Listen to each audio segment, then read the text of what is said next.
ทุเรียนยั่วๆจ้าทุเรียนยมราชหน่วยหนึ่ง10,000 กีบทุกค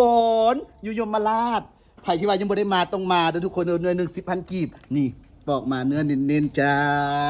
เดี๋ยวซีให้เบิ่งนะทุเรียนหน่วยหนึ่ง10,000 กีบหอมหวานจ้าทุกคนคิดว่าจะได้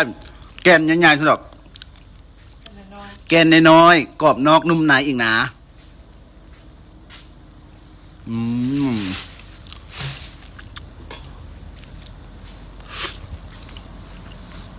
แกม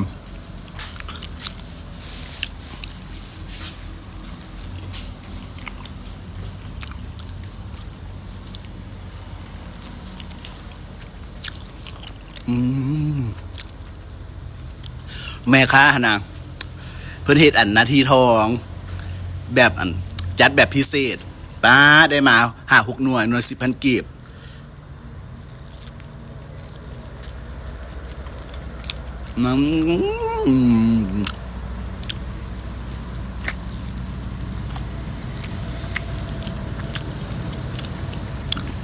มึงเก่ง